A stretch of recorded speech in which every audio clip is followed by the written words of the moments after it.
l'appelle. Voilà, il est 18h05, il y a 33 participants, mais on va faire le décompte exact du nombre de personnes qui sont là. Et donc, je vais procéder pour simplifier, comme parfois il y a plusieurs conseillers communautaires dans la même pièce. Nous ne faisons pas l'appel par ordre alphabétique, mais nous le faisons par commune et au sein de chaque commune par ordre alphabétique. Et donc, la première commune, c'est Amfreville. Bernadette Fabre. Présente. Xavier Madeleine. Oui, présent. Bonjour à tous. Pour Angerville, Gérard Naïmi. Présent. Merci Gérard. Pour Auberville, Marie-Laure Mathieu. Oui, bonjour à tous, présente. Bonjour, bienvenue parmi nous. Merci. Basneville, Patrice Germain. Présent. Pour Bavant, Jean-Luc Garnier.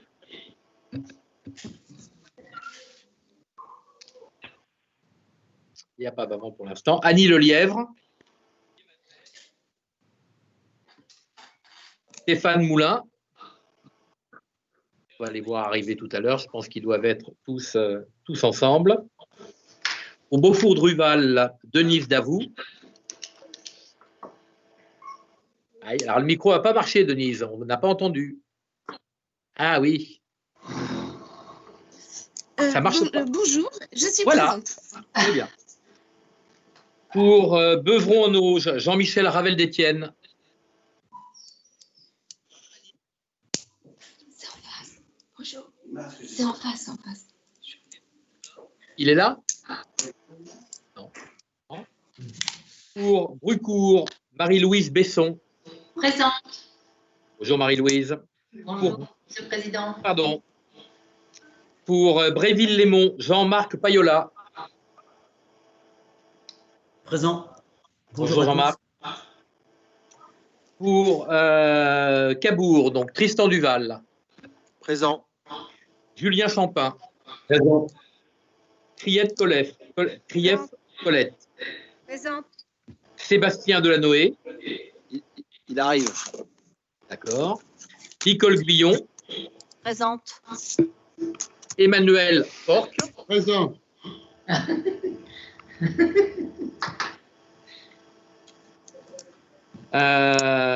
Pour Cresseveuil, Serge Marie. Pour Criqueville-en-Auge, Didier Lecoeur.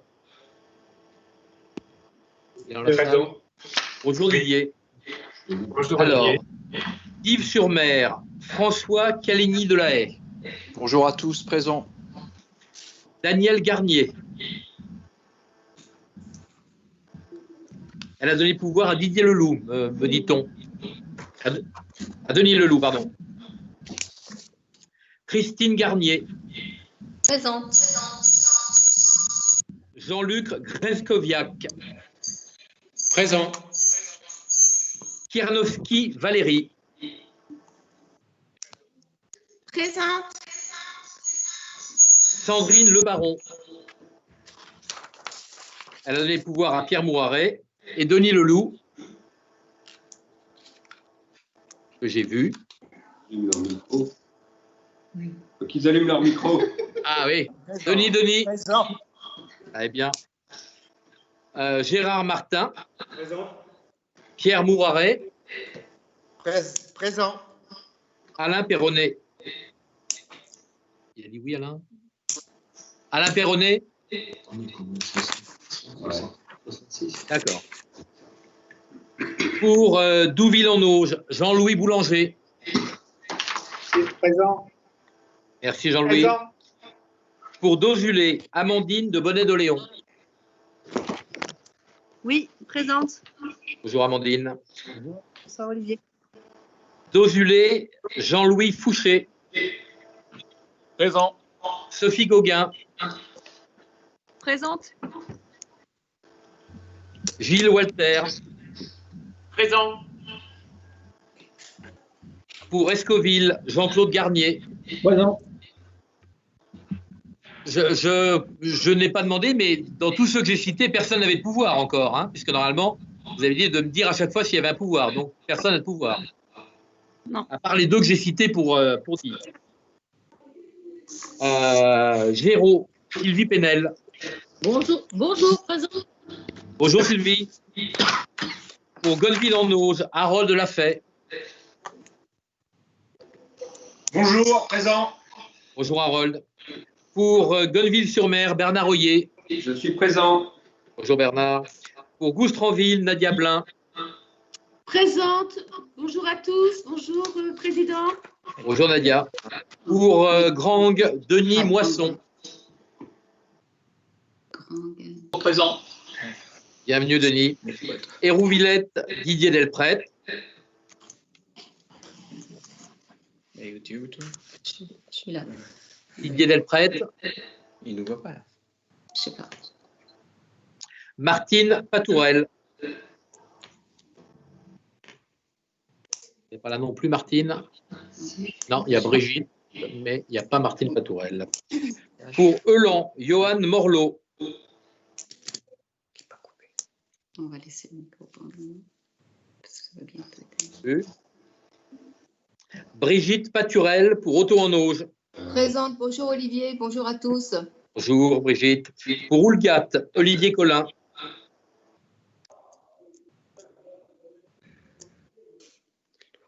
Bonjour à tous, présent. Annie Dubeau. Oui, bonjour. Bonjour à tous, présente. Bonjour. Olivier Homol.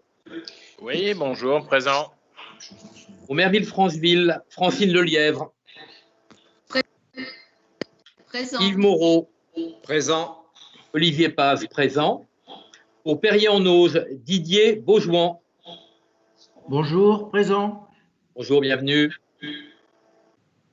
Pour Petiteville, Lionel Maillard. Présent. Bonjour à tous.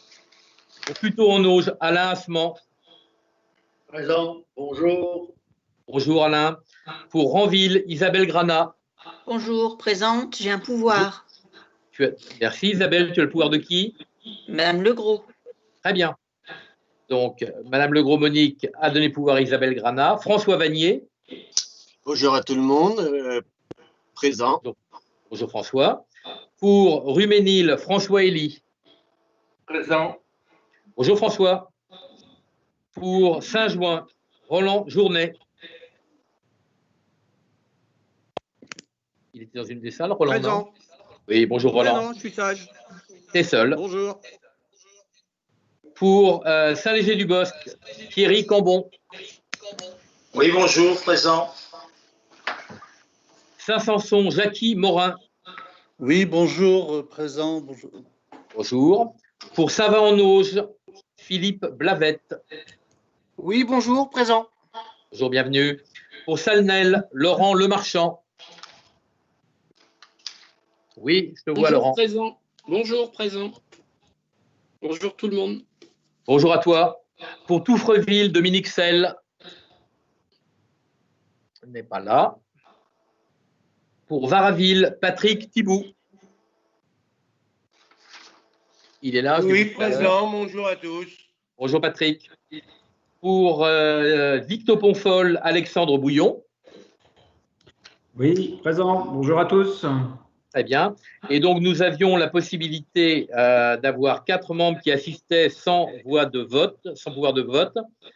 Antoine Grieux, je ne pense pas qu'il soit là, je ne l'ai pas vu. Sandrine Fausse, je ne l'ai pas vu non plus. Jean-François Moisson, qui m'a envoyé un SMS pour m'indiquer que du fait de sa démission et en dépit de l'intérêt qu'il portait à Normandie-Cabourg-Pays d'Auge, il n'assisterait pas. Et Joseph Le Torret non plus. Très bien. Je vous propose d'être un tout petit peu arbitraire en vous proposant d'élire Emmanuel Porc, qui à mes côtés vient de se porter volontaire pour être secrétaire de séance. Surtout maintenant que nous savons qu'il a une suppléante de grande qualité qui pourra, le cas échéant, de temps en temps, lui laisser de la tranquillité.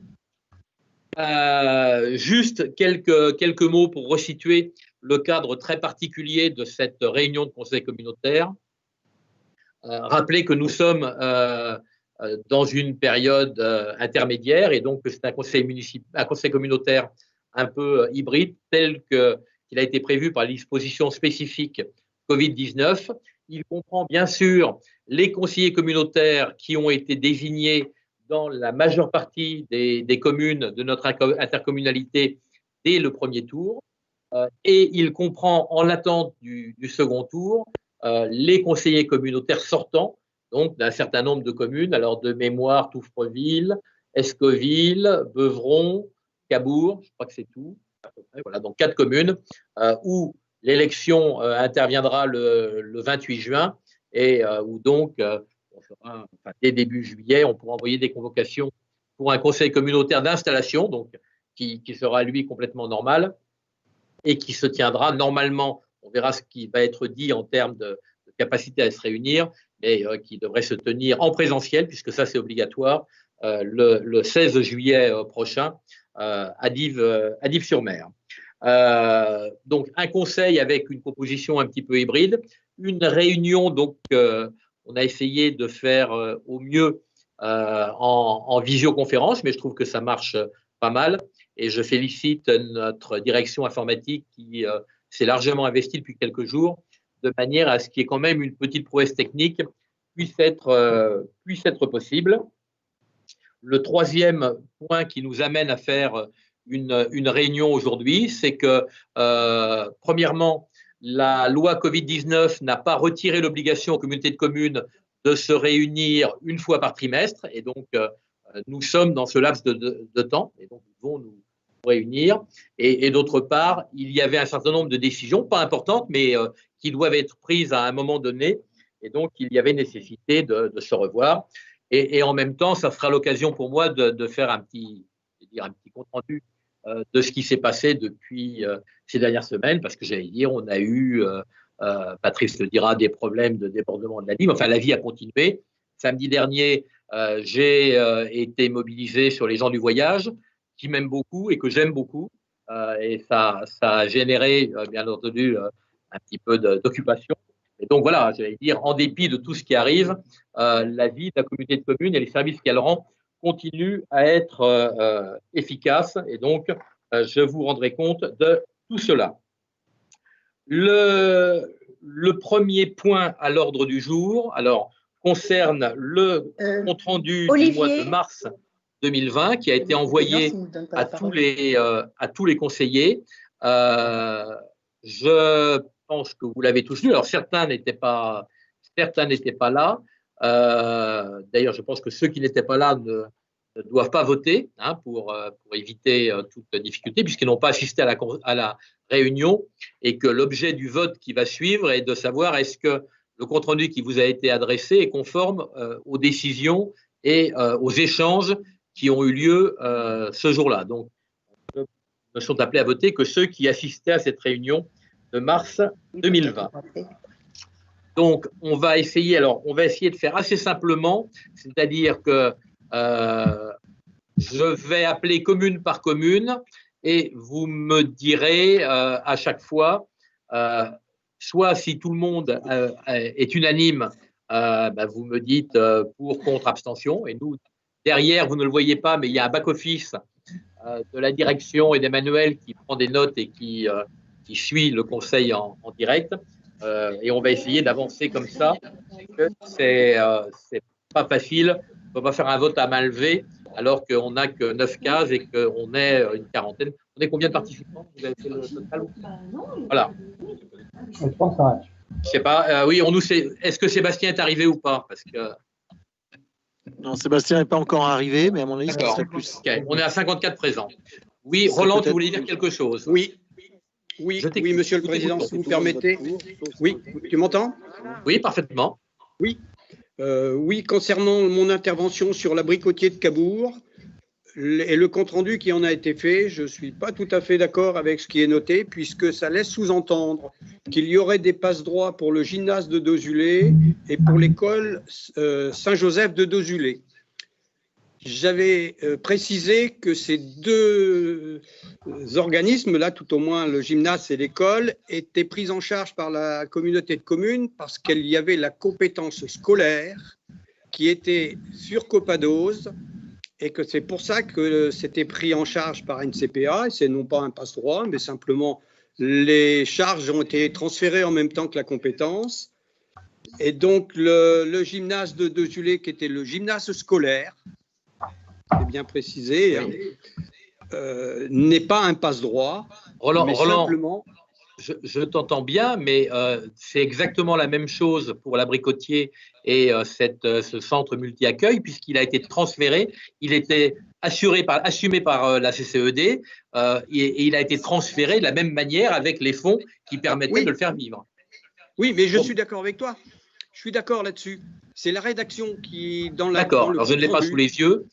Non, alors c'est la page 77 et 78 du compte rendu. Hein. Vous pouvez me le donner ou pas, le compte rendu? Vous l'avez en. Tu veux que je te le lise? Non, non, mais ça y est, j'ai une escouade qui est partie le chercher. D'accord. Parce que là, c'est. D'accord, on me dit que Hérouvillette est arrivé. Est-ce que les élus d'Hérouvillette peuvent confirmer leur arrivée?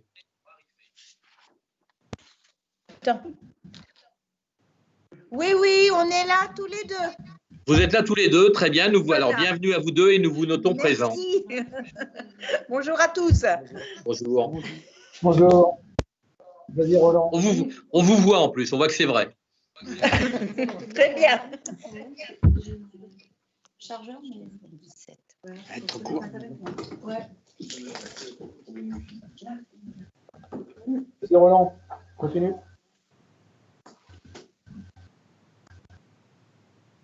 D'accord. Tu peux lis-nous le passage, comme ça on va gagner du temps, si tu veux bien. Voilà. Donc, il est noté, Olivier Paz répond qu'il ne s'agit pas du même service entre multi-accueil et le RAM. Il rappelle que le gymnase de Dezulé, par exemple, est payé par NCPA, alors que Merville-Franceville assume le sien. Donc, moi, je pense qu'effectivement, c'est tout simplement parce qu'il y en a un qui est de compétence scolaire et pas l'autre. En plus, dans l'intervention de M. Porc, il est premier adjoint à la mairie de Cabourg, tient à répondre à M. Journet. Deuxième. Oui, deuxième adjoint, d'accord. Nicole va se vexer, tu sais que c'est grave quand Nicole se vexe. Hein. Ah oui, non, mais je ne voudrais pas vexer Nicole, surtout Nicole. Donc, de nombreux cas inverses. Par exemple, oui, les enfants de la CCED ne sont pas traités de la même façon. NCPA finance Saint-Joseph à Dezulé, mais pas Saint-Louis de Cabourg. Oui. J'avais effectivement répondu que c'était une question de prise en charge de compétences et M. Porc ne doit pas retrouver ses petits dans ce compte-rendu puisqu'il m'avait même répondu qu'il était à 200% d'accord avec moi pour que toutes les communes donnent leurs compétences scolaires. Bon, non, mais ce qui ressort de tout cela, c'est que nous sommes encore le fruit d'héritage. Rassure-moi, Emmanuel. Nous avons agrégé trois communautés de communes qui avaient chacune leur histoire, chacune leurs compétences, et que de ce fait, à l'évidence, il ne peut pas y avoir dès le départ le même traitement partout, c'est-à-dire toutes les crèches prises partout et tous les gymnases pris partout. Alors, je vais regarder comment est faite la rédaction et on va essayer de la modifier. Bien entendu, il n'y a eu aucun passe-droit. Nous avons simplement repris ce qui est préexisté dans la communauté de communes et on a continué avec les fonds qui étaient transférés en même temps que la compétence à assumer les responsabilités. D'accord, mais je suis tout à fait d'accord. C'est la rédaction qui ne me convient pas. Très bien, on va jeter un coup d'œil dessus. Alors, merci, Monsieur le Président. Je t'en prie. Donc, je vous demande commune par commune et si vous pouvez me répondre donc pour, contre, abstention et comme ça on pourra avancer. Amfreville.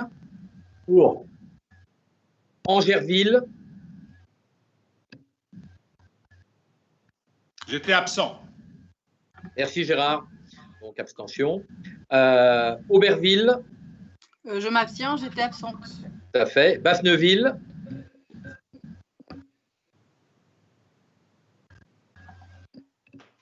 Patrice, est-ce que tu me reçois? Oui, oui, je te... Merde. Oh, ah non. Bon, alors tu m'entends. C'est bien, je suis pour. Bavant, est-ce que les élus de Bavant sont arrivés? Monsieur le Président, je viens d'avoir un texto de Monsieur Garnier. Il a du mal à se connecter, mais on s'en occupe. D'accord. Merci beaucoup, Héloïse. Voilà. Beaufour-Druval. Denise, je pense que vous étiez là, Denise. Oui, je réponds pour. Merci. Beuvron-en-Auge, donc Jean-Michel, a priori, il n'est pas là. Yamel, d'accord. Jean-Marc Payola n'était pas là, donc je ne lui demande pas. Marie-Louise Besson. Pour. Merci. Pour Cabourg. Donc, Alors, Cabourg, nous serons pour, mais je propose, moi, qu'on fasse, que pour gagner du temps, on demande peut-être qui est contre et que s'il y a quelqu'un qui a besoin de s'exprimer, parce que si on fait le tour comme ça va. Tu as raison, on va peut-être essayer de gagner du temps comme ça.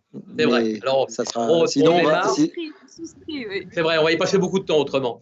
Je te rappelle que d'autant que la plupart des décisions ont toujours été prises à l'unanimité depuis le début. Grâce à mon grand sens du consensus. C'est ce que je soulignais. Merci Tristan. Donc, est-ce que pour ceux qui étaient présents, est-ce qu'il y en a qui s'opposent au compte-rendu tel qu'il est, étant entendu que je ferai une petite modification pour bien marquer qu'il n'y a pas de passe-droit, mais que chacun a hérité, que la communauté de communes a hérité de chacune des compétences telles qu'elles préexistaient dans les trois communautés de communes. François Vanier à Ranville. Oui. Je pense qu'il faut compter une abstention pour Madame Legros, qui est nouvelle conseillère communautaire et qui donc n'était pas au dernier conseil communautaire. Tout à fait. Nous ferons le décompte après de ceux qui ne pouvaient pas être là, n'étant pas conseillers communautaires. Pour Merville également, Olivier. Oui. J'ai Yves avec moi, mais il n'était pas au conseil. Donc voilà, il n'y aura que 2 voix, mais ça, on va faire le décompte, nous, vous inquiétez pas. Donc, en contre, il n'y en a pas. Alors, les abstentions, en dehors de ceux qui n'étaient pas là, et pour nous, ça sera aisé de voir ceux qui n'étaient pas là. Donc, parmi ceux qui étaient là, est-ce qu'il y a des abstentions?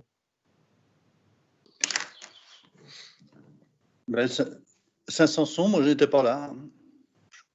Oui. Donc, je veux dire, en dehors de ceux qui n'étaient pas là, donc, parmi ceux qui étaient là, il n'y a pas d'abstention. Donc, le compte-rendu du Conseil communautaire du mois de mars est approuvé à l'unanimité de ceux qui étaient présents lors de ce conseil. Traditionnellement, un conseil communautaire commence par la lecture des décisions que j'ai été amené à prendre en application de l'article du Code général des collectivités territoriales qui permet à un conseil communautaire en début de mandat de donner au président un certain nombre de délégations pour éviter que tout n'arrive devant le conseil communautaire et soit voté, sachant que le président doit, à l'occasion du conseil communautaire suivant, donner lecture des décisions qu'il a prises. J'ajouterai de surcroît que cette liste de délégations peut être, le cas échéant, restreinte et on n'a pas choisi de la donner en totalité, mais qu'à l'occasion des lois après l'état d'urgence sanitaire, il y a la loi a prévu que d'emblée, les présidents de communautés de communes, de la même manière que les maires, étaient dotés de la totalité des délégations de manière à permettre, à un moment donné où notamment on ne pouvait pas se réunir, de manière à éviter que les communautés de communes soient à l'arrêt et que des décisions qui auraient été importantes puissent rester bloquées, ne pas être prises, alors qu'il était d'intérêt de la collectivité de les prendre. Je vous le dis tout de suite, je n'ai pas eu, au cours des semaines qui viennent de s'écouler, à outrepasser le cadre de la délégation initiale qui m'avait été confiée le 9 janvier 2017. Donc, je vous fais état des décisions que j'ai été amené à prendre. Le marché 041-9005 relatif à l'extension de la déchetterie de Bréville-les-Monts a été attribué à Eurovia Basse-Normandie pour un montant de 377 669 € et 84 centimes. Il y a eu également le marché public 012-0004 relatif à la prolongation de la piste cyclable RD 223A sur la commune de Ranville, qui a été attribué à Eurovia Basse-Normandie pour un montant de 28 819 €. j'ai été amené à signer par ailleurs un certain nombre de conventions. Un avenant à la convention du service commun informatique avec les communes de Amfreville, Bréville-les-Monts, Cabourg, Dives-sur-Mer, Gonneville-sur-Mer, Houlgat, Nerville-Franceville-Plage, Franville, ainsi que l'EPIC de tourisme intercommunal et le CIVOM de la rive droite de l'Orne. On a chaque année les conventions pour fixer le montant de la participation de chacun à ce service. J'ai également signé une prestation de service dans le cadre du contrat enfant-jeunesse avec la Caisse d'allocation familiale du Calvados pour la période du 1er janvier au 31 décembre 2019. Le contrat enfant-jeunesse, c'est des contrats d'objectifs et de cofinancement qui contribuent au développement de l'accueil destiné aux enfants et aux jeunes jusqu'à 17 ans révolus en favorisant le développement et l'amélioration de l'offre d'accueil. Dans le cas présent, il s'est matérialisé par une convention avec la Caisse d'allocation familiale qui a défini et encadré les modalités d'intervention et de versement de la subvention d'une prestation dite contrat enfance-jeunesse dans le cadre notamment de l'accueil collectif, familial et parental et de nos 3 relais d'assistance maternelle. J'ai également signé une prestation de service relais d'assistance maternelle concernant le RAM de Dosjulé. Vous savez que nous avons 3, un à Dosjulé, un à Varaville, un à Merville-Franceville, avec la MSA du Calvados pour la période du 1er janvier 2019 au 31 décembre 2020, et donc avec une aide financière pour le fonctionnement du RAM. De la même manière, une prestation de service, la même chose, concernant le RAM de Merville-Franceville avec la MSA pour la période du 1er janvier 2019 au 31 décembre 2020. On n'a pas pour Dosjulé, non? Parce que je vois qu'il y en a 2 qui marquent, il n'y en a que 2 qui étaient concernés. Nous avons été amenés, ainsi que la loi le prévoit, à prendre en charge au niveau communautaire des dépenses de fonctionnement des écoles privées situées sur le territoire de la communauté de communes pour lequel la compétence scolaire a été adoptée, et donc notamment avec l'OGEC Saint-Joseph de Dosjulé, à compter du 1er janvier 2020 et pour une durée de 3 ans. Les enfants pris en charge pour les présentes conventions sont les enfants habitant sur l'ex-territoire de Copados ainsi que sur les communes issues de Bois et Marais, à savoir Escoville, Saint-Sanson et Touffreville. Cette participation, comme le prévoit la loi, c'est une participation forfaitaire par élève qui est calculée en faisant nous-mêmes le calcul pour nos propres écoles du secteur anciennement Copados, à combien nous revient, combien coûte un enfant maternel, un enfant primaire, sachant qu'en maternelle, c'est un petit peu plus cher du fait de la présence. Sébastien Delanoë est arrivé, je crois. Merci. Et Jean-Michel Ravel, d'Étienne aussi, bonjour. Du fait de la présence donc des ASEM qui augmentent un peu le coût. Et à partir de cela, donc, nous déterminons un coût pour enfants. Et c'est exactement ce coût que nous reversons aux écoles privées de manière à ce qu'il y ait une égalité de traitement parfaite entre les élèves du public et les élèves du privé, ainsi que la loi l'a prévu. Sébastien Delanoë est arrivé également. Oui, j'ai noté. Parmi les autres précisions, remboursement de factures d'énergie pour l'assainissement avec le SIAP de Dosjulé-Puteaux. Alors, de manière très simple, les factures étaient restées adressées au SIAP qui a continué à les payer. Et puis, à un moment donné, ils se sont retournés vers nous en disant ça concerne la station d'épuration. Et donc, on a régularisé les choses. Le montant était exactement de 2 837 € et 36 centimes.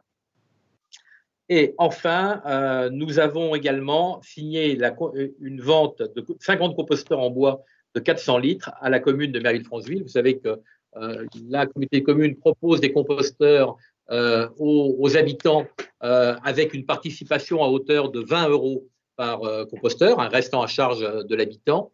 Au moment de la crise sanitaire et avec le ralentissement des collectes de déchets et la fermeture des déchetteries, la commune de Franceville a souhaité acheter directement ces composteurs pour les remettre gratuitement, une cinquantaine, aux habitants de Franceville qui le désiraient, et pour le coup, d'ailleurs, d'organiser avec le CIVEDAC un suivi particulier de ces 50 personnes, de manière à créer un peu une phénomène d'émulation. Bien entendu, cette possibilité est ouverte à toutes les collectivités, pour autant qu'on réserve, qu'on le sache à l'avance et qu'on puisse commander le nombre de containers qui est souhaitable. Et si vous le souhaitez, autrement, on peut rester sur la formule habituelle, c'est-à-dire que quand un habitant vous demande un composteur, il peut l'acheter moyennant une participation de 20 € en venant au service déchets, à la déchetterie de Perrier, pour en avoir. Enfin, le dernier point, alors j'ai fait une erreur, le dernier point que j'ai, la dernière décision que j'ai prise, elle a été prise, elle, effectivement, au regard des ordonnances Covid-19, donc qui élargissaient les pouvoirs du président et des délégations données au président. Il s'agit d'un accord qui a été passé avec la région et avec, me semble-t-il, je crois, l'ensemble des communautés de communes de la région Normandie, c'est-à-dire il doit y en avoir 75 ou 77, et peut-être il y en a 2 qui n'ont pas participé. La région a proposé donc d'aider un certain nombre de commerçants, d'artisans, d'indépendants qui passaient en travers des mailles du filet, notamment des gens installés très récemment et qui n'avaient pas pu profiter des aides de l'État alors qu'ils n'avaient pas de recettes, mais ils n'avaient pas les références par rapport aux années précédentes. Et donc, la région a décidé de suppléer et de remplir, de refermer cette maille du filet qui était ouverte. Donc, ça a donné lieu à un gros travail de l'AD Normandie qui a été d'identifier le nombre d'entreprises qui potentiellement pourraient être concernées et d'organiser. Alors, je vais demander à Stéphanie, c'est moitié-moitié ou c'était combien finalement? Parce que 75 pour 60-40. Donc, d'une aide qui est financée à 60% par la communauté de communes et à 40% par la région. Et la participation potentielle de notre communauté de communes se montait à 144 000 €. Et donc, j'ai signé la convention après 2 visioconférences avec le président Morin et avec les développeurs économiques. Nous avons signé cette convention pour dire que, bien entendu, nous étions disposés et partants pour aider les entreprises de notre territoire qui ne bénéficieraient pas d'aide de l'État et qui se trouveraient donc de manière momentanée en difficulté. Et les premiers dossiers donc sont, je pense que ça a été ouvert vers le 18 ou 20 mai, je pense, de mémoire. Et donc, ça y est, les dossiers arrivent maintenant, sont étudiés un par un et avec, j'allais dire, localement, c'est-à-dire que notre développeur économique est invité à donner son avis et à participer. Donc, c'est garanti quand même le fait qu'on suive ça de près. Et toute la communication qui a été faite signe bien que c'est une opération conjointe de la communauté de communes et de la région.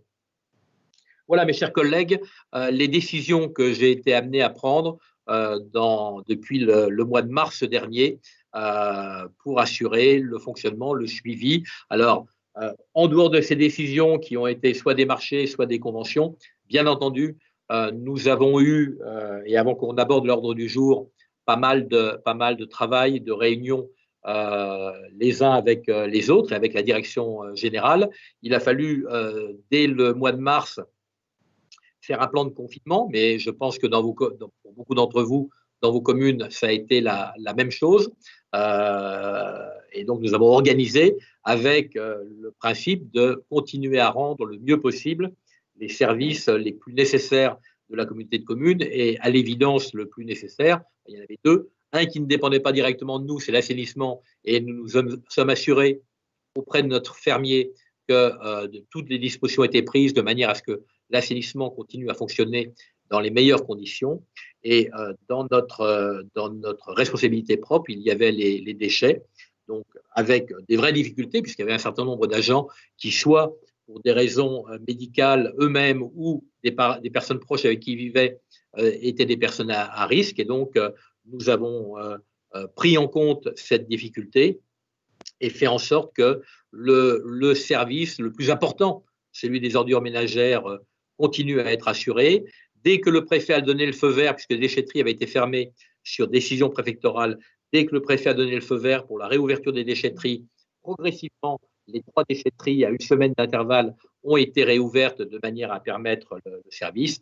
Et depuis le mois de juin, depuis le début du mois de juin, le service déchets est repassé à la normale. Je salue à un moment donné où ce n'était pas facile, quand même, le travail des agents du service déchets et leurs responsables pour la qualité du suivi, parce qu'il y a un certain nombre de cadres dans cette affaire qui n'étaient pas en télétravail, qui étaient sur le terrain et sans doute avec des horaires plus importants même qu'à l'accoutumée. Mais nous avons tenu et quelque part nous sortons renforcés de cette épreuve. Bien entendu, depuis maintenant un mois, la direction générale, et je remercie Héloïse et nos 2 directrices générales adjointes, elles ont tous les 3 travaillé avec les chefs de service sur un protocole de déconfinement, de manière à retrouver, dans le respect des gestes barrières, dans le respect des réserves sanitaires, le plus rapidement un fonctionnement normal. Et c'est-à-dire que les choses vont plutôt bien, l'assainissement et les contrôles d'assainissement ont repris. Un service, et je tiens à le dire parce que ça doit alimenter notre réflexion, un service comme celui du traitement du droit des sols, les autorisations d'urbanisme, les permis de construire, a eu un rendement en télétravail exactement le même que celui qu'ils ont quand ils sont en présentiel ici. Et donc, ça doit nous amener à réfléchir, sans doute, sur d'autres formes de travail. Bien entendu, il faut du présentiel parce qu'il y a des pétitionnaires qui viennent, qui veulent avoir des renseignements. Mais on voit que sur des services comme celui-là, ça peut très bien marcher avec une véritable efficience et j'allais dire, une application dans le travail sur laquelle il n'y a rien eu à redire. Voilà, donc nous revenons à des habitudes et à des pratiques plus usuelles, de manière à ce que, quand le 16 juillet prochain, la nouvelle gouvernance de la communauté de communes sera mise en place, je pense qu'on va retrouver un bateau qui navigue normalement avec tous les membres d'équipage à leur poste. Voilà. Est-ce qu'il y a, par rapport à cette période que nous venons de traverser, quelques questions avant que nous abordions l'ordre du jour?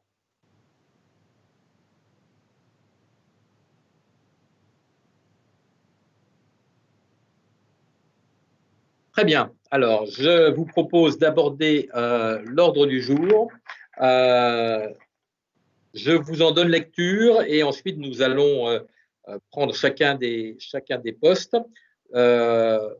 Et je vous le dis, nous étions dans l'obligation d'avoir cette réunion trimestrielle et en plus un certain nombre de décisions auraient posé problème à être retardées, des questions de tarifs, par exemple pour des prestations qui vont être rendues cet été ou en tout début d'année, sachant que vous avez mesuré les difficultés qu'il y a la nôtre. On va élire le président, les vice-présidents le 16 juillet prochain, on va créer les commissions le 30 juillet prochain et aussitôt dès le lendemain, nous tombons dans le mois d'août où on peut imaginer qu'un certain nombre seront en vacances, mais qu'il sera difficile d'organiser des réunions. Et après ça reportait à des réunions du mois de septembre, là où les tarifs et les décisions que je vous propose auraient perdu à être prises aussi tard. Donc, l'ordre du jour va appeler le tableau des effectifs, le régime indemnitaire, la création d'une prime exceptionnelle pour les agents mobilisés pendant l'état d'urgence sanitaire pour faire face à l'épidémie de Covid, le maintien des pouvoirs exceptionnels du président jusqu'au 16 juillet, les tarifs de l'école de musique, de l'école de voile, de l'EPN, des services périscolaires des écoles de Dosulé et d'Ascoville, le GEMAPI avec l'étude de préfiguration des services d'endiguement et la conception du dossier d'autorisation, c'est Patrice Germain qui le dira, et il y aura également quelques questions diverses. Alors je vous donnerai quelques informations de manière à ce qu'on soit prêt le mieux possible pour le 16 juillet, et parmi les choses importantes, il y aura l'autorisation à nous retourner pour nous autoriser, pour indiquer que vous êtes d'accord à l'avenir pour que les convocations vous parviennent de manière dématérialisée. Si on veut économiser quelques arbres, être soucieux de la planète, c'est assez simple de recevoir ces convocations avec l'ordre du jour de manière dématérialisée. Vous savez déjà, puisque je pense que vous en êtes tous pourvus, que les conseillers communautaires disposent chacun d'une tablette sur lesquelles ils ont l'ensemble des documents qui, lors de chaque conseil communautaire, leur permet d'avoir toutes les indications voulues, le rapport, le cas échéant, les pièces jointes, et de pouvoir prendre des décisions dans les meilleures conditions.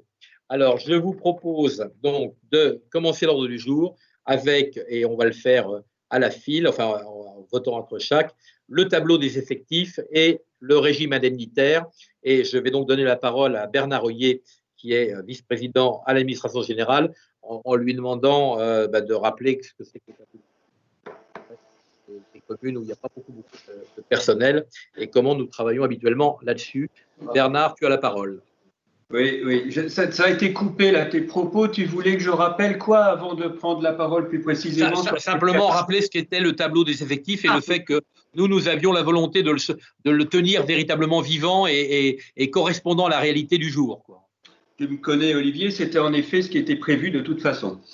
Donc, à ceux en effet qui découvrent, si je puis dire, cette assemblée de ce soir, on a pris l'habitude, donc, à Normandie-Cabourg-Pays d'Auge, d'inscrire le plus possible à l'ordre du jour une révision, une adaptation, en fait, des tableaux des effectifs liés aux transformations et aux créations de postes.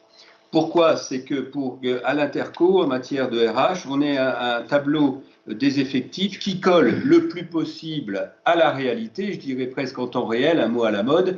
Et là, même aujourd'hui, eu égard donc au contexte actuel, on a même pris de l'avance puisqu'il y a une création de poste qui est prévue au 1er octobre 2020 pour éviter d'y revenir trop souvent, donc avant la période automnale. Voilà. Donc, il appartient à notre assemblée d'adapter le tableau des effectifs à l'évolution des emplois.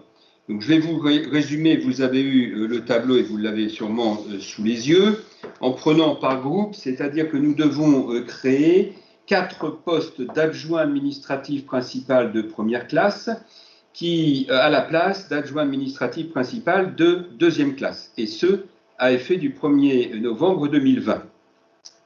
Une suppression ensuite d'attaché principal qui va devenir un attaché hors classe, et ce, à compter du 1er juillet prochain.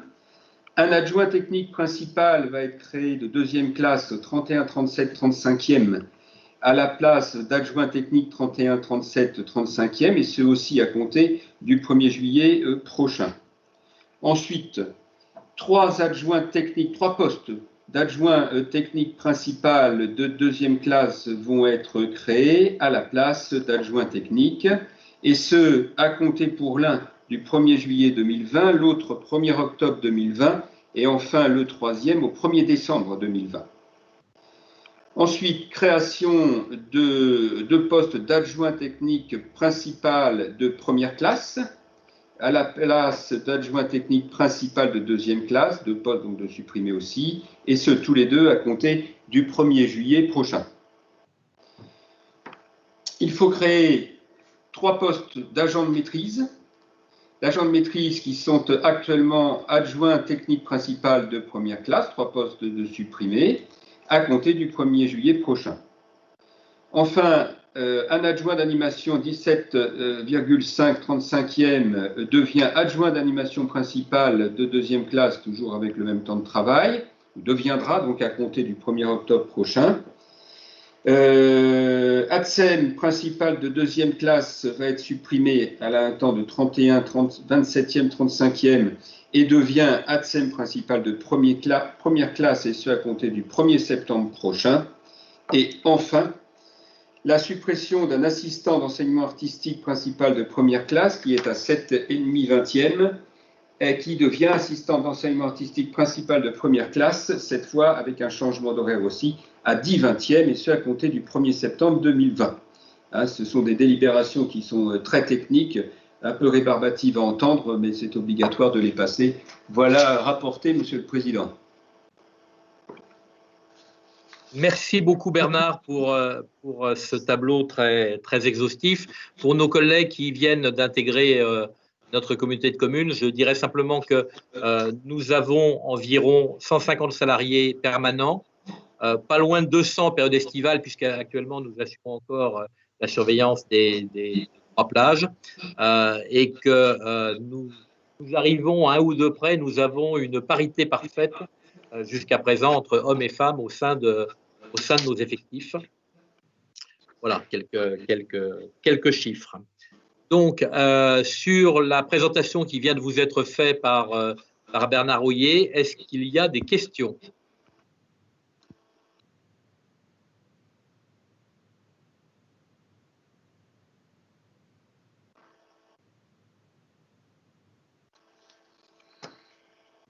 Pas de questions, donc je mets au vote cette modification, ce tableau des effectifs remis à jour.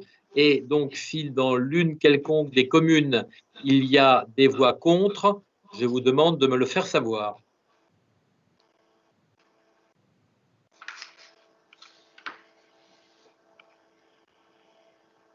Merci. Si dans l'une des communes, il y avait des abstentions, je vous demande de me le faire savoir.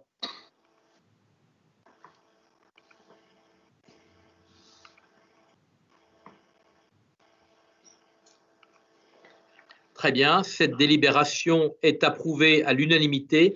Je vous en remercie et je donne la parole de nouveau à Bernard Rouillet de manière à ce qu'il vous fasse état des modifications du régime indemnitaire.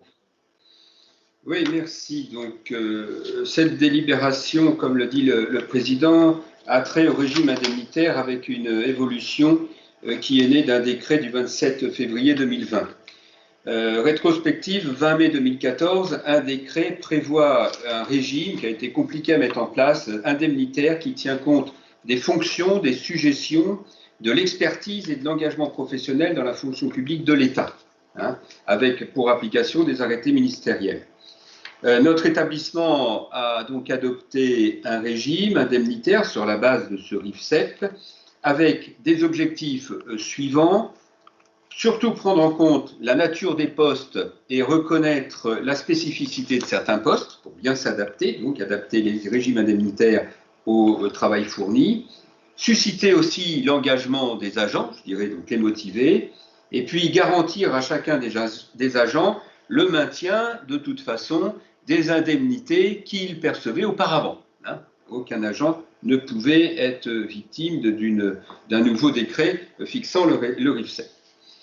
27 février 2020, un décret actualise les équivalences entre les corps de la fonction publique de l'État et les cadres d'emploi de la fonction publique territoriale. C'est important pour mettre en œuvre le principe de parité en matière de régime indemnitaire. Et le décret comporte une deuxième annexe qui permet désormais aux cadres d'emploi de la fonction publique territoriale, FPT, non encore éligibles au RIFSEP, de pouvoir en bénéficier en créant une base d'équivalence provisoire avec les corps de l'État éligibles à cette indemnité. Donc, pour résumer, les agents relevant des cadres d'emploi d'ingénieurs, techniciens et d'éducateurs de jeunes enfants sont dorénavant éligibles au RIFSEP.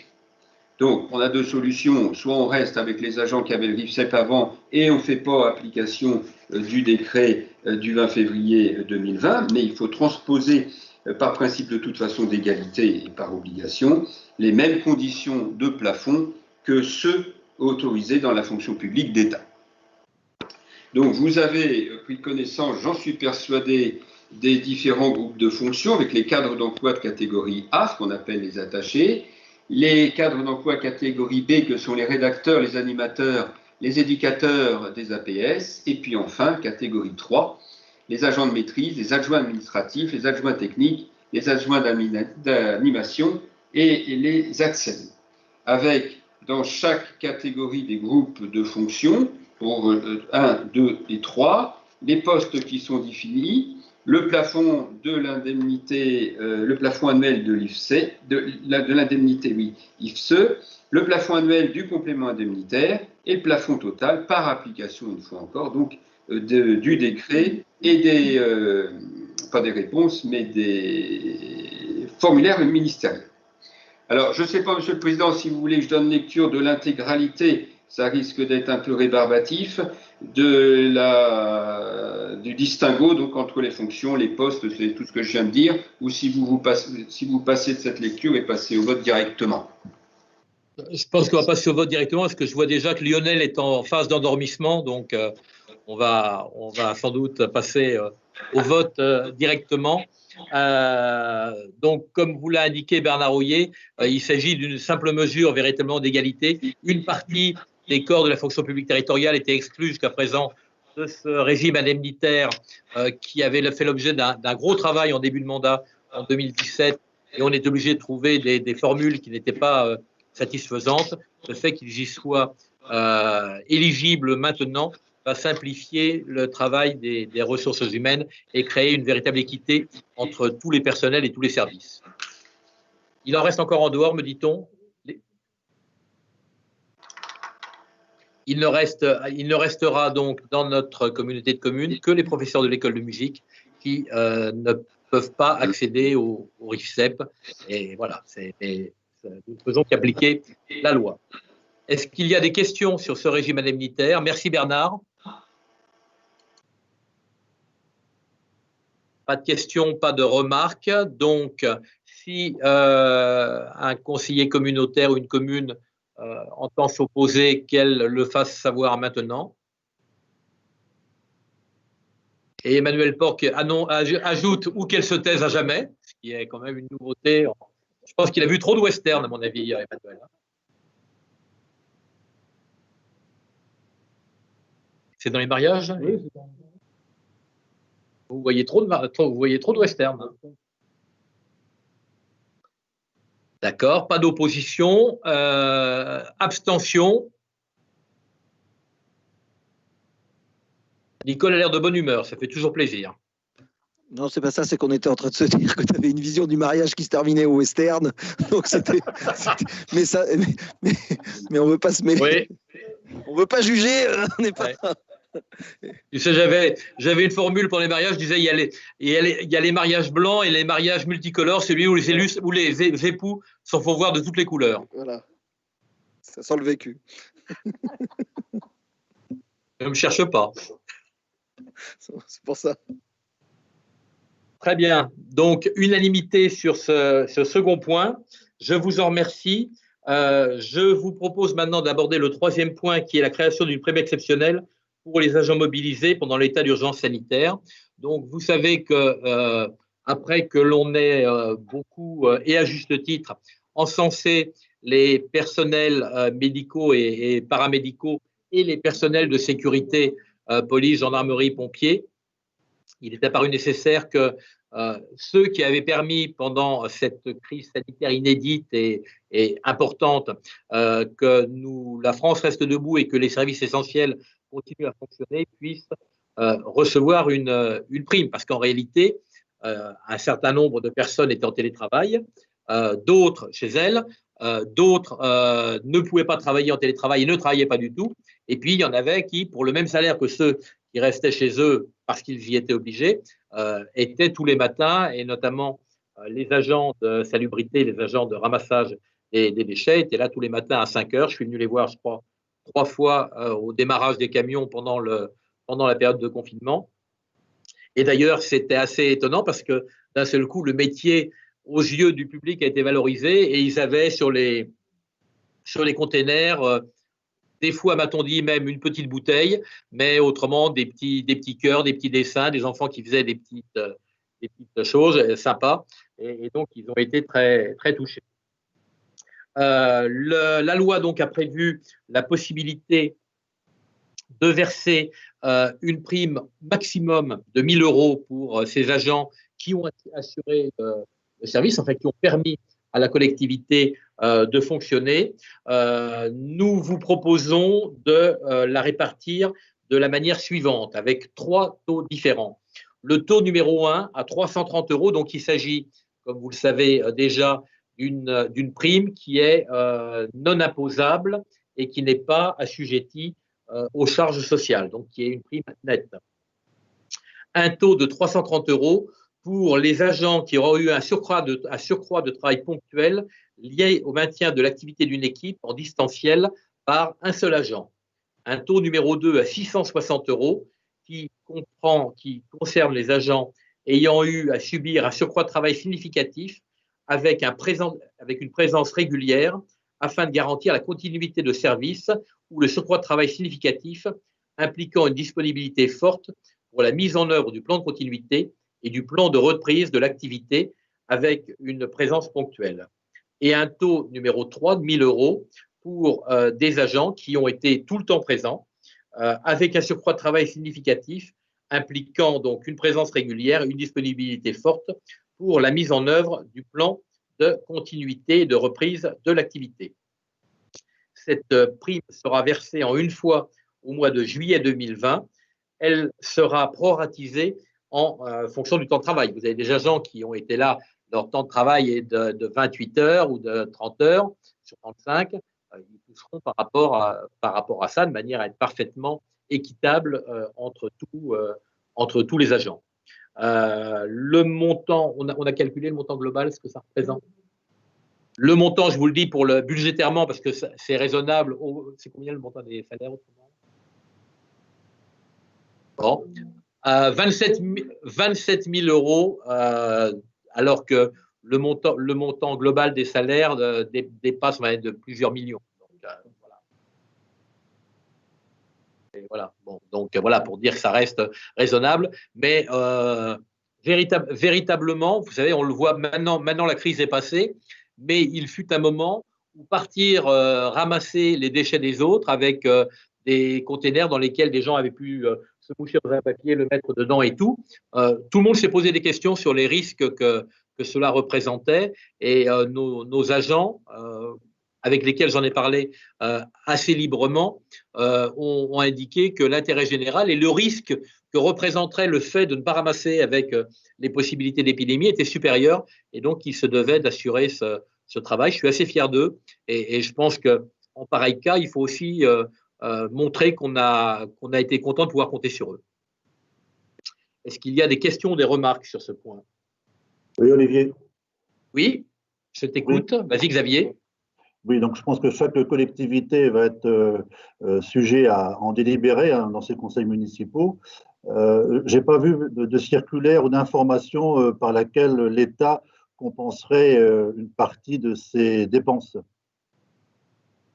Je crains effectivement que ça ne rentre pas dans le cadre des remboursements que l'État a prévus. Il nous appartiendra peut-être d'essayer, puisque normalement on doit produire à l'État. On sait que l'État a bloqué, je crois, 4,5 milliards de mémoire, 4,5 milliards pour les collectivités locales, afin de compenser soit les pertes de recettes, soit les surcroîts de dépenses qu'elles ont eu à assumer.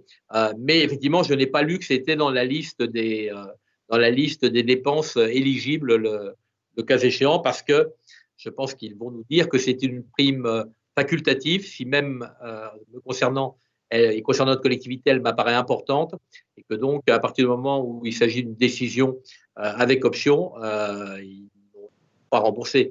Tu le sais comme moi, ça fait assez longtemps que l'État trouve toujours le moyen quand même d'éviter de payer pour les collectivités. Bien sûr, bien sûr. Merci Olivier de ta réponse. Pas d'autres questions? Et chers collègues, donc je soumets l'attribution de cette prime à votre avis, et je demande à ceux qui seraient contre de bien vouloir se faire connaître. Pas de vote contre. À ceux qui s'abstiendraient, pas d'abstention, et donc l'attribution de cette prime est approuvée à l'unanimité. Elle sera versée sur la paye du mois de juillet, et au nom des agents, je vous remercie, et je pense qu'ils seront heureux de sentir que la collectivité a mesuré l'effort qu'ils ont et quelque part le courage qui a été le leur. Point suivant, assez rapide, le maintien des pouvoirs exceptionnels du président en état d'urgence sanitaire. La loi Covid-19, parce qu'on a les ordonnances notamment, ont prévu que en période de Covid, compte tenu de la difficulté de réunir les conseils communautaires et les conseils municipaux, le président ou le maire avait de droit l'ensemble des délégations telles que le Code général des collectivités territoriales le prévoit. Comme vous avez pu le voir, je n'en ai pas abusé puisqu'une seule décision a été prise dans ce cadre-là. Nous mesurons tous la difficulté qu'il y aurait si un événement soudain, enfin un cluster, n'importe quoi, arrivait, la difficulté qu'il y aurait de réunir de nouveau un conseil communautaire avant le 16 juillet. Donc, je vous propose, pour la simplicité, pour la facilité, de maintenir ce pouvoir exceptionnel jusqu'à l'exécution du nouvel exécutif, sachant que peut-être, d'ailleurs, je ne suis pas sûr d'un point de vue juridique, on regardera, mais l'état d'urgence sanitaire tombant le 10 juillet, je ne suis pas certain que le pouvoir exceptionnel issu de cet état d'urgence sanitaire puisse aller au-delà du 10 juillet. Mais donc, de me permettre, jusqu'à ce que la loi prévoit, et le cas échéant, jusqu'au 16 juillet, si elle le permet, d'exercer cette délégation généralisée dans les meilleures conditions pour notre communauté de communes. Est-ce qu'il y a des questions ou des remarques?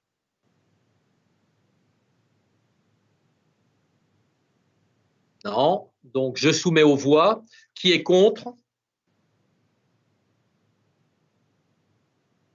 Qui s'abstient? Unanimité, mes chers collègues, je vous remercie beaucoup de votre confiance et bien entendu, il vous sera rendu compte, non pas le 16 juillet, mais le 30 juillet, par le futur président de la communauté de communes, des décisions qui auraient pu être prises dans le cadre de cette délégation. Le point suivant, point numéro 5, donc, relevait notamment de Joseph Le Thoré, qui était vice-président donc pour l'ensemble de l'école de musique, l'école de voile. L'EPN, c'est Serge-Marie qui s'en occupe, et les services périscolaires des écoles de Dozulé et d'Escoville. Mais comme il s'agit de questions de tarifs et que ça, normalement, ça impliquait 3 vice-présidents différents, j'ai demandé à Pierre Mouraret de bien vouloir rapporter ce point et nous inviter, vous présenter les nouveaux tarifs qui me disent, pardon. Oui, c'est ça, de vous présenter les tarifs avec, j'explique parce que pour je crois la totalité d'entre eux, ils ne changent pas. Nous avions commis l'erreur lors du dernier vote d'indiquer pour l'année 2019-2020, alors que nous ferions mieux à l'avenir d'adopter des tarifs jusqu'à modification, ce qui permet qu'en d'une année sur l'autre, il n'y a pas eu d'évolution, de les maintenir sans avoir besoin de revenir devant le conseil communautaire. Et donc, je donne néanmoins la parole à Pierre Mouraret de manière à ce qu'il puisse, peut-être pas lire de manière exhaustive, mais vous indiquer pour chacun des services comment les choses ont été vues.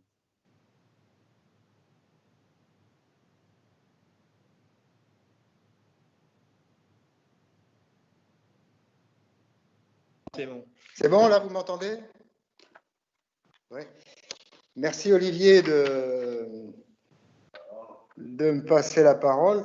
Mais si je ne me trompe pas, parce que tous ces tarifs sont la simple reconduction des tarifs antérieurs. Donc, soit je vous lis l'ensemble de la délibération, mais ça risque de demander un peu de temps. Sinon, il n'y a pas, je crois, de changement par rapport à ce qui était les tarifs antérieurs. Donc, souhaitez-vous que je vous lise l'ensemble de la délibération? Alors, je pense que tout le monde l'a reçu et pour simplifier les choses, tu as parfaitement raison de le dire, il y a juste le tarif des camps d'été à la fin qui subit une modification puisque ça dépend du nombre de jours et donc d'une année sur l'autre, ça varie. Mais autrement, tous les autres tarifs sont effectivement la reconduction des tarifs qui existaient précédemment. Et vous remarquerez que dans la délibération qui vous a été adressée, nous proposons donc d'adopter ces tarifs sans limite de date, ce qui veut dire que tant que nous ne rapporterons pas cette délibération, voilà, l'an prochain, si nous conservions les mêmes tarifs, nous n'aurions pas besoin de les présenter de nouveau au Conseil communautaire. Très bien. Donc, je peux vous lire simplement les tarifs du mini-camp de 5 jours.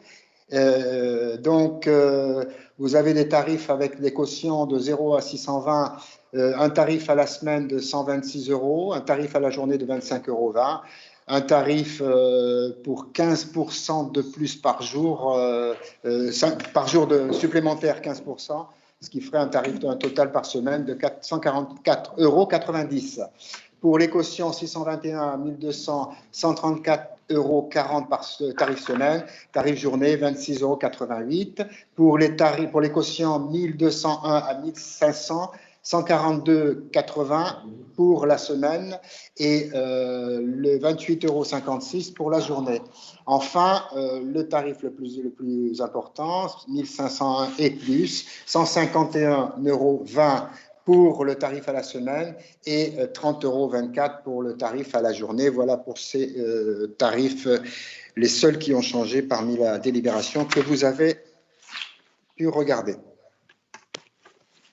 Merci Pierre pour ces précisions. Est-ce qu'il y a donc sur ces tarifs des questions?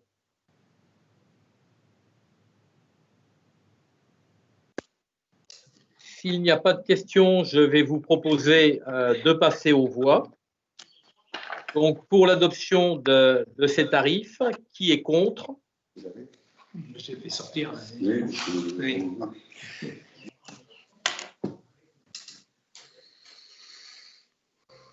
Pas de voix contre. Qui s'abstient?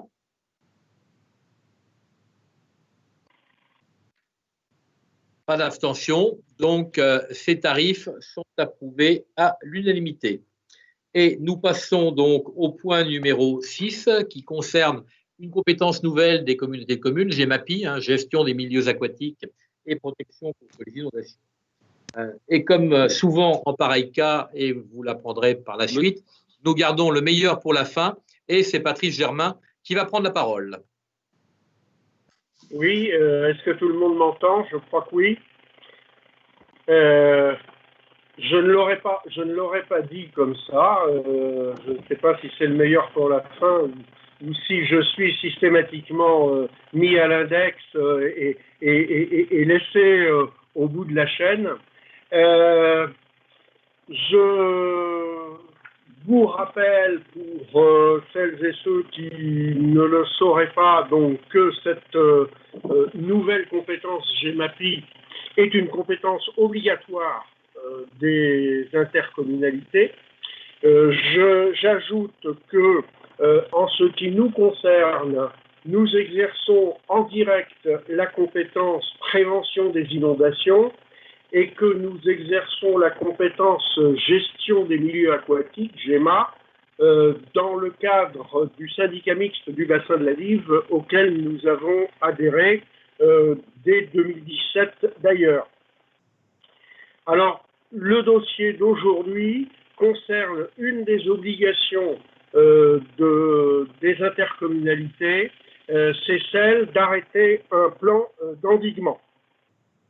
Nous avons deux bassins versants différents sur notre territoire. D'une part, le bassin versant de l'Orne et d'autre part, le bassin versant de la Dive. Sur le bassin versant de l'Orne, l'ensemble des études préalables pour connaître les entités hydrographiques se réalisent par le syndicat mixte de lutte contre les inondations sur l'agglomération caennaise, ce qui est tout à fait logique, et nous sommes totalement associés à l'ensemble des réunions de ce syndicat depuis le début de l'étude. En ce qui concerne le syndicat de la Dive, une étude est actuellement menée par le syndicat mixte du bassin de la Dive pour définir ce qui rentre dans le cadre de la compétence GEMAPI et ce qu'il faut réaliser. Et là où il est pertinent de définir un système d'endiguement solide, je rappelle que quand nous définissions un système d'endiguement et que nous créons le principe d'une digue à un endroit, nous en assumons ensuite l'entière responsabilité.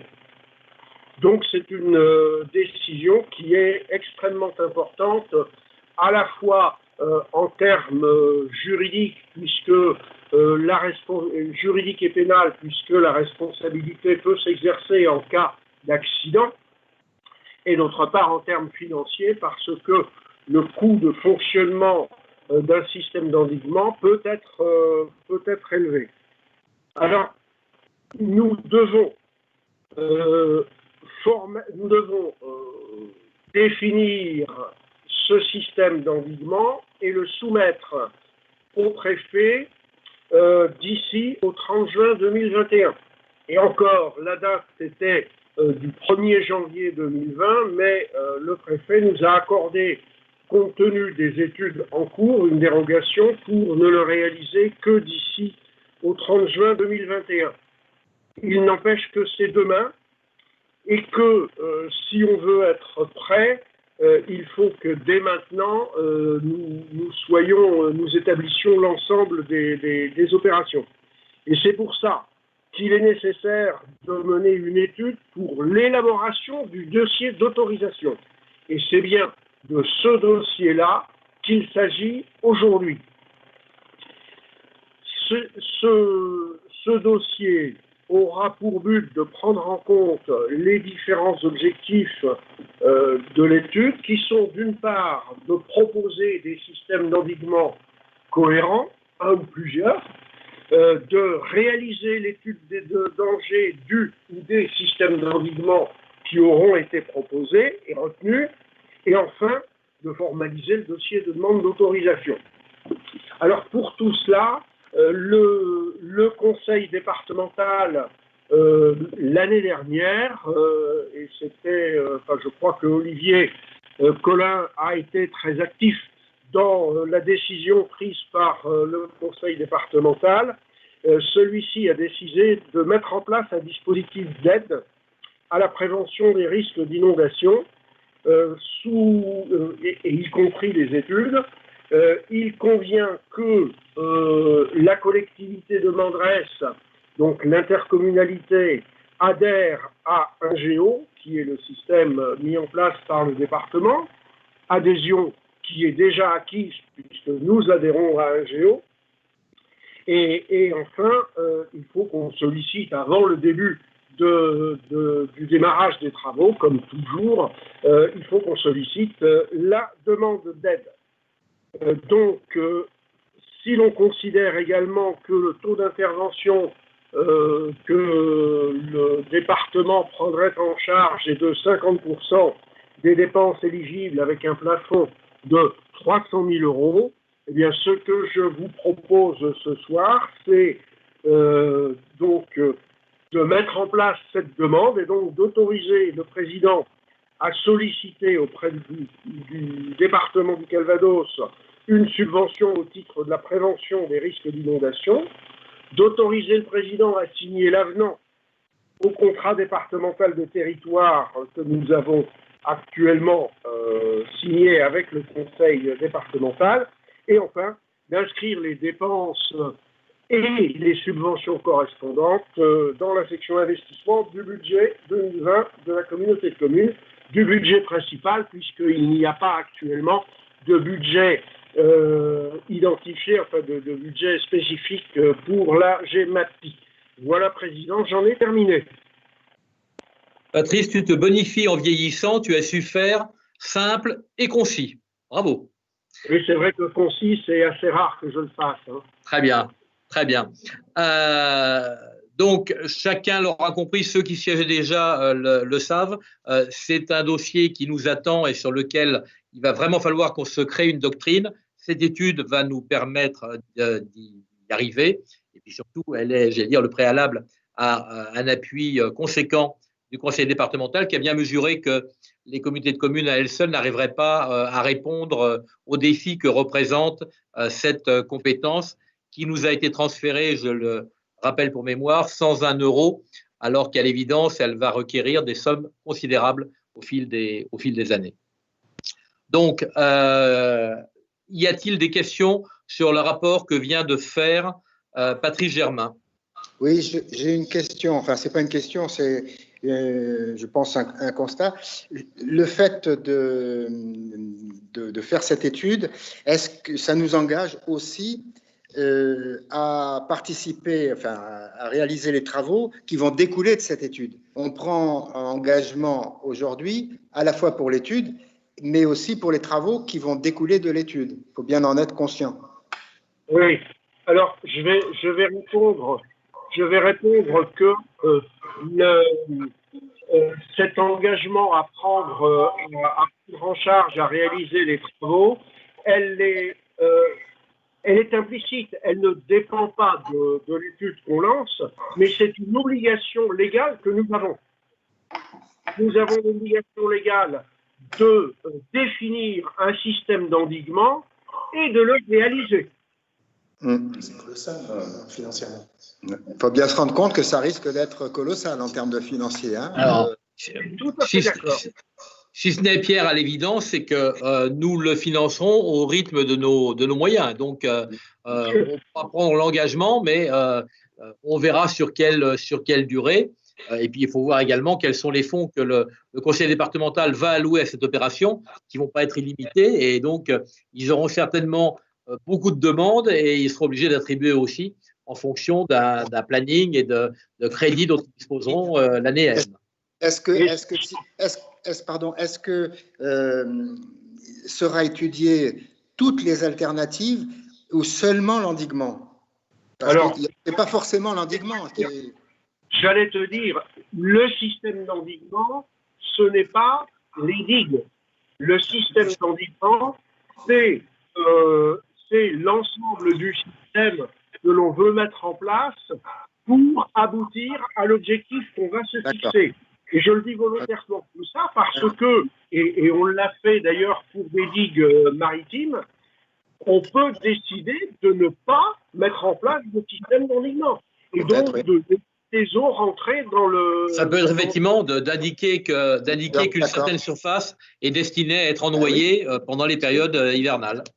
Ça peut être la solution. On a décidé il y a quelques mois pour les terrains François à la limite entre Merville et Salnel. D'accord. OK, merci. Y a-t-il, mes chers collègues, d'autres questions sur ce point? J'ai ma pile. Oui, si je peux me permettre.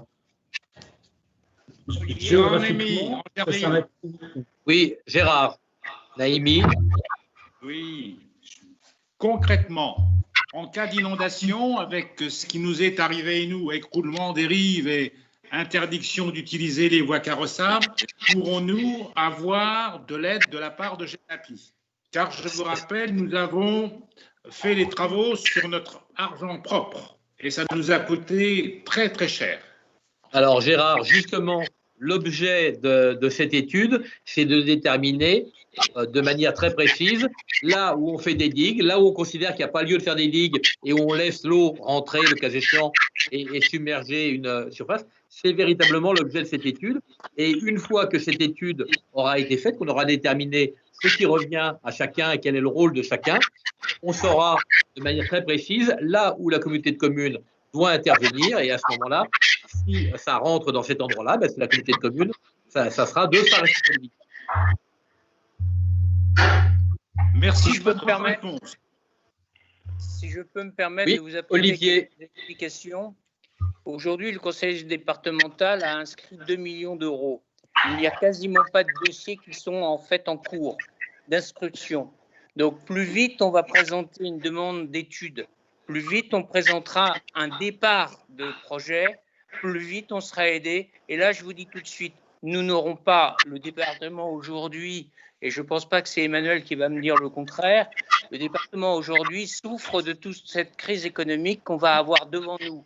Et on appuie sur nos petites, j'allais dire, ne peut pas faire d'appui direct sur les entreprises, mais essaye d'agir sur un RSA d'activité. Et il y a aujourd'hui des sommes colossales qui sont dépensées, ce qui fait que je pense qu'il y aura très rapidement une restriction de ces budgets.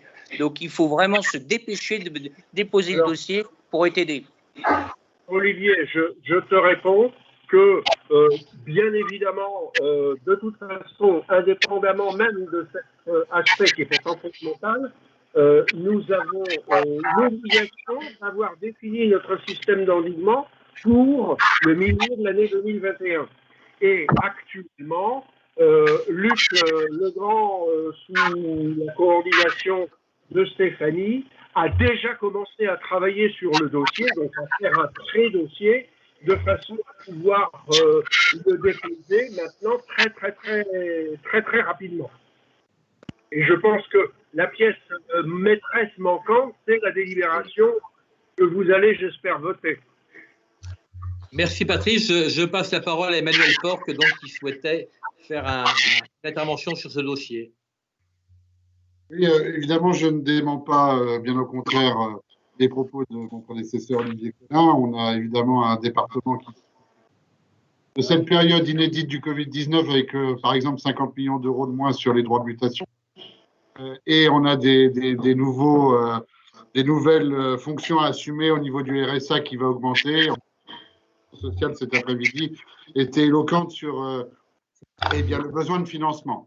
Mais n'empêche que GEMAPI est au cœur des travaux de la commission environnement et aménagement, et sachez que je siège à la place de M. Colin dans cette même commission, qui me passionne et qui est intéressante pour notre territoire, bien sûr, et je suis membre du conseil d'administration d'Ingéo. Donc, on va pouvoir travailler de concert sur GEMAPI. J'appelle, comme Pierre Mouraret de mes voeux, et comme Monsieur le Président l'a dit tout à l'heure, une doctrine générale sur ce système.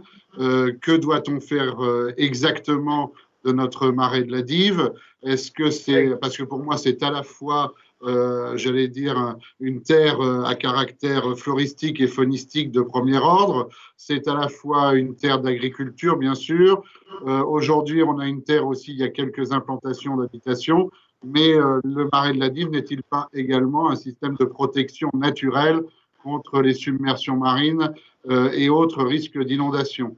Pour conjuguer évidemment tous ces thèmes, eh bien, il va falloir développer une ingénierie, on est bien d'accord. On est au début de cette ingénierie, je suis d'accord, il va falloir aller d'une façon assez véloce sur ce dossier, mais tout en prenant en compte toutes les parties du dossier et mesurer nos propos et nos demandes. Mais je suis sûr que le conseil départemental, de toute façon, va suivre.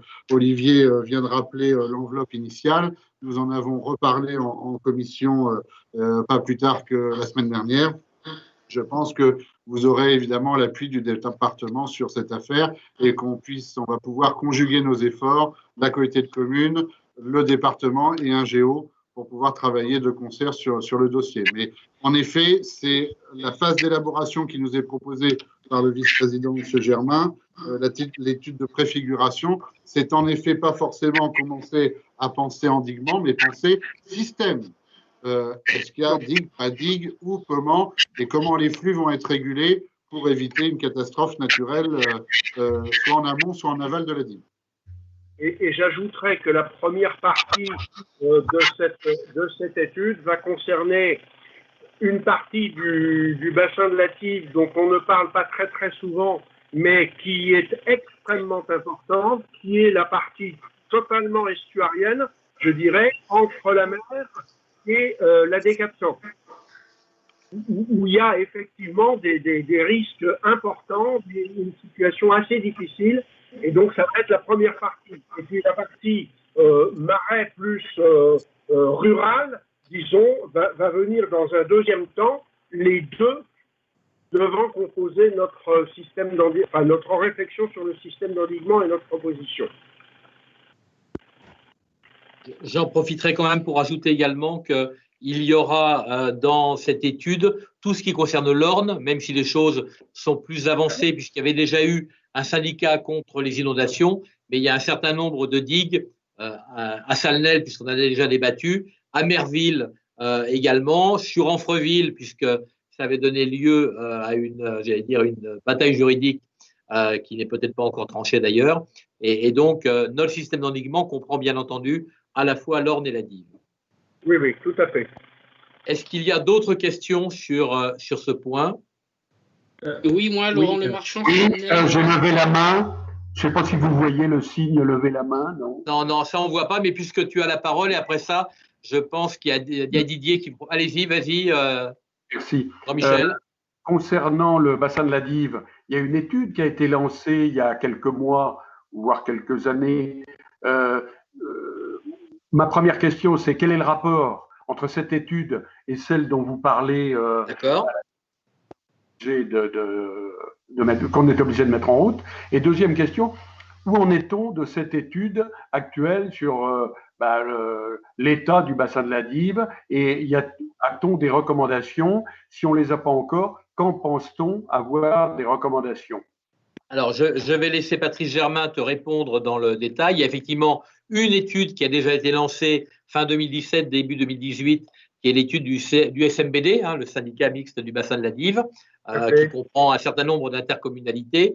Et je laisse Patrice t'expliquer justement la différence qui existe entre les deux études. Oui, je précise d'abord que ce n'est pas 2017-2018, c'est 2018-2019 le lancement de l'étude. La première phase qui a pris pratiquement toute l'année 2019 a consisté à faire un état des lieux géométrique détaillé du marais de la Dive, puisque l'essentiel c'est sur le marais de la Dive. C'est pour ça tout à l'heure que j'ai d'ailleurs parlé de l'estuaire et puis dans une deuxième phase du marais, parce que alors cette étude, le travail des géomètres a été très correctement fait. Les mesures de salinité en basse mer et en haute mer ont été très correctement faites.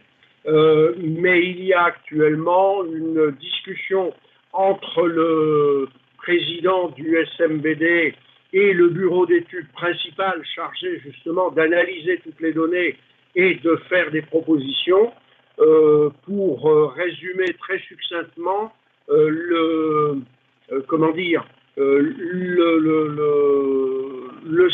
SMBD souhaite avoir des propositions et en gros, le chargé d'études nous dit « Dites-moi les propositions que vous faites et je vous dirai si elles sont bonnes ». Donc, il y a une discussion qui actuellement est en train de nous faire perdre du temps et il y a juste au moment, enfin, encore pendant la période de confinement, j'ai participé à justement une réunion avec le chargé d'études parce que le patron a repris un peu les choses en main pour voir effectivement ce qu'ils vont nous proposer. Ce n'est pas encore, j'ai pas encore le résultat de cette proposition-là. En tout cas, cette étude doit nous dire voilà ce que l'on peut faire sur le marais de la Dive.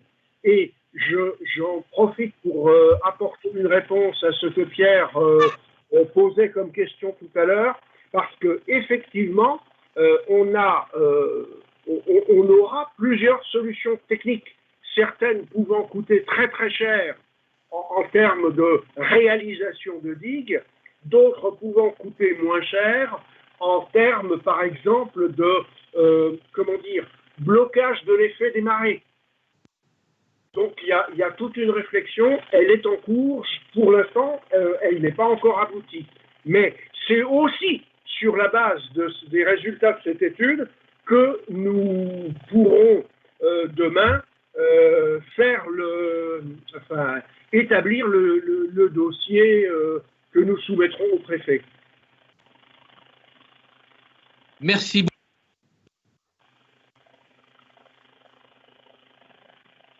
Oui, moi je voudrais parler aussi des terrains François. Oui, vas-y. Voilà. Oui, je voulais juste dire, est-ce que l'étude va reprendre la digue de Salnel des terrains François qui a été déclassée? Alors à ce sujet-là, d'ailleurs, ça a été déclassé sans en parler au conseil municipal. Je trouve que c'est un peu embêtant. Et puis, étant donné que le dossier des terrains François est très très loin d'être fini, je voudrais savoir si dans cette étude, on va reprendre un peu les terrains François, parce que là, il y a une association qui est contre la mise en eau, tu sais, et donc ça serait bien de reprendre ça dedans, parce qu'il y aura certainement un problème au niveau des terrains François. Alors, très bien, Laurent. Alors, juste un point pour rappeler quand même que s'agissant de milieux humides, la position du conseil municipal de Salnel a été un peu fluctuante, d'un exercice à l'autre, d'une saison à l'autre, et que pour autant que je me rappelle, lors du vote, le maire de Salnelles était présent au sein de notre collectivité et avait donc été appelé à voter. Ceci étant, et je réponds très simplement, aujourd'hui, le principe qui avait été, c'est que la digue n'était pas maintenue. On part de ce principe-là, ça va re-rentrer dans l'étude générale, et l'étude générale, j'allais dire, elle a capacité à faire ou à défaire en fonction de l'intérêt général, de ce que ça représente. Voilà, donc aujourd'hui, par délibération, la digue a été déclassée. Je voudrais ajouter, si tu me le permets, Olivier, que la situation des terrains François ne dépendait pas prioritairement de nous, mais cette situation, elle résulte d'une mesure de compensation qui a été décidée par arrêté préfectoral pour pour autoriser l'extension du port de Ouistreham. Ça remonte à plus d'une dizaine d'années. Oui, tout à fait. Salnelles était un choix parmi d'autres. On n'a pas non plus à imposer Salnelles. Non, mais Laurent, ce qui est certain, c'est que ça émanait au départ d'une demande de Salnelles de remise en eau. Hein. Je suis désolé de le dire. C'était un vœu. Voilà, il y avait un vœu de remise en eau. Après ça, il a été suivi. Maintenant, ce que je peux tout à fait comprendre, au vu d'un certain nombre de choses, au vu d'éléments climatiques, le conseil municipal et peut-être le nouveau a une autre vision, mais j'allais dire, on s'inscrit tous dans une lignée de décisions qui sont prises au fur et à mesure. On peut toujours remettre en cause, mais j'allais dire, on ne part jamais d'une feuille blanche. Mais donc le fait de remettre en eau les terrains François est une mesure de compensation qui a été décidée il y a à peu près 12 ou 13 ans par arrêté préfectoral. Ce qui s'est passé plus récemment, c'est les modalités de réalisation des ouvrages permettant cette remise en eau. Et il y avait une buse de mauvaise qualité en résumé, et il a été décidé de remplacer cette buse par un dallot permettant d'avoir une ouverture à la fois plus solide et de sections plus importantes et plus correspondant plus à la nécessité du projet. Et en ce qui nous concerne, Normandie-Cabourg-Pays d'Auge, nous avons entériné l'arrêté préfectoral qui a été pris bien avant qu'on existe. Nous avons dit que la solution technique du DALO était une solution qui nous convenait, et compte tenu de cela, que le maintien de la digue correspondante en classement de système d'environnement ne s'imposait plus. Voilà ce qu'on a dit et ce que l'on a fait. Mais en l'occurrence, les décisions fondamentales, ce sont celles de l'arrêté préfectoral autorisant l'extension du port de Ouistreham. Merci beaucoup, et je voudrais qu'on ne parte pas dans ce débat, qu'on aura un jour le moment venu. Lorsque cette étude va être lancée, forcément le secteur Amfreville, Salnelles, Franceville sera passé au crible, et on aura l'occasion à ce moment-là, dans le débat, chacun de défendre nos positions et ce qui nous semble être l'intérêt général. Et j'ai bien noté que la commune de Salnelles, souhaitant être très associée à ces réflexions-là, son nouveau maire fera partie de la commission GEMAPI. Sans aucun doute. Sans aucun doute. Merci beaucoup, Patrice. Merci, Laurent. Pas d'autres questions? Pas d'autres questions. Je vous remercie.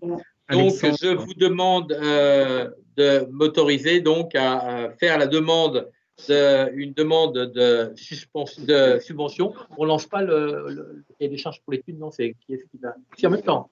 Ah, d'accord. Donc le lauréat, celui qui mènera l'étude, sera désigné début juillet.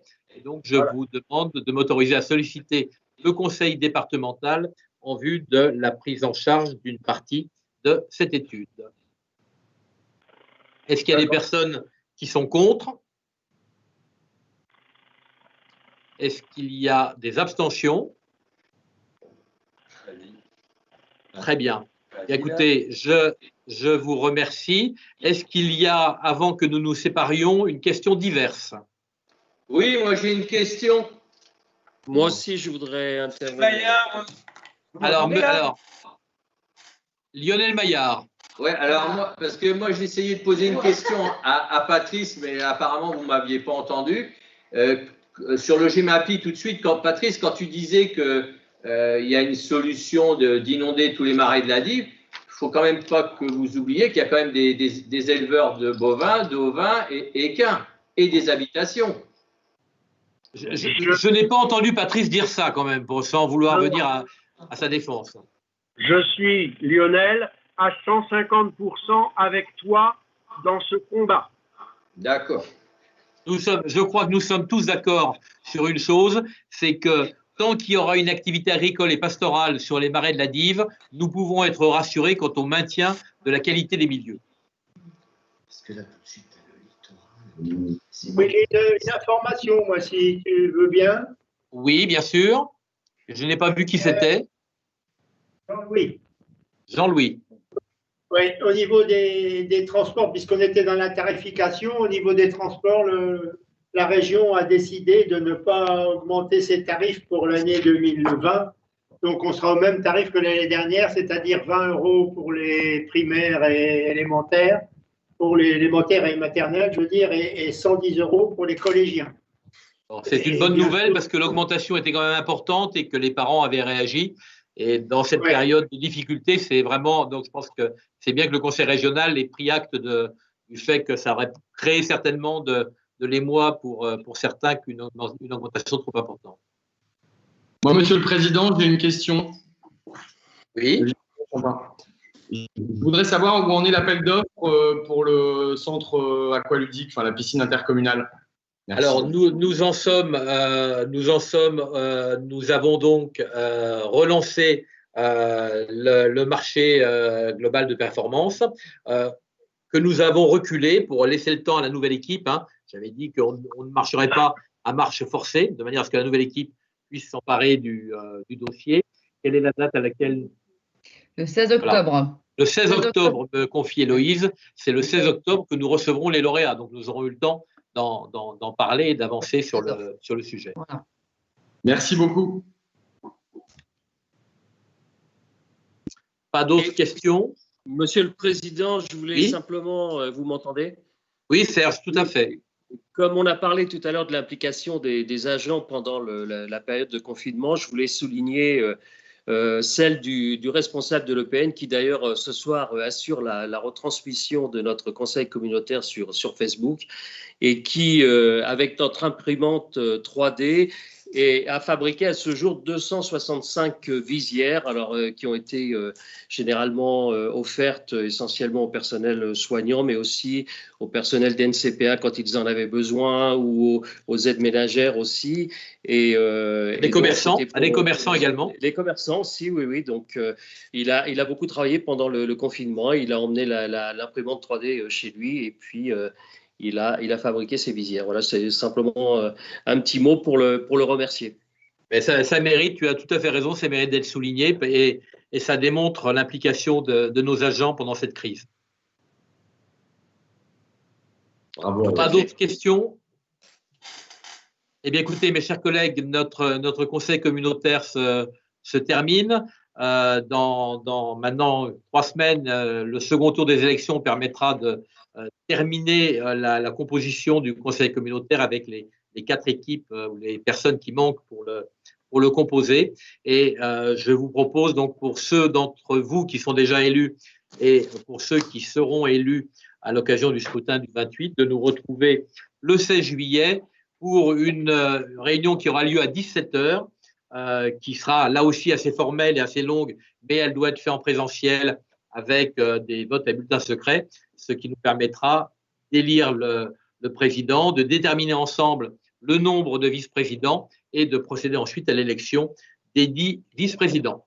Je vous remercie pour votre participation. Je pense qu'en dépit dire, du fait que c'est pas simple, on a quand même pu avoir une discussion fluide. Je félicite et les services de la direction générale, Emmanuel, qui m'avait dit que ce soir, elle se pendait si ça marchait pas. Son mari va être contente, elle va pouvoir rentrer en vie. Et les services de la direction informatique qui ont fait le maximum pour que l'on puisse échanger et débattre. Merci à tous et excellente soirée. Merci, M. le Président. Bonne soirée.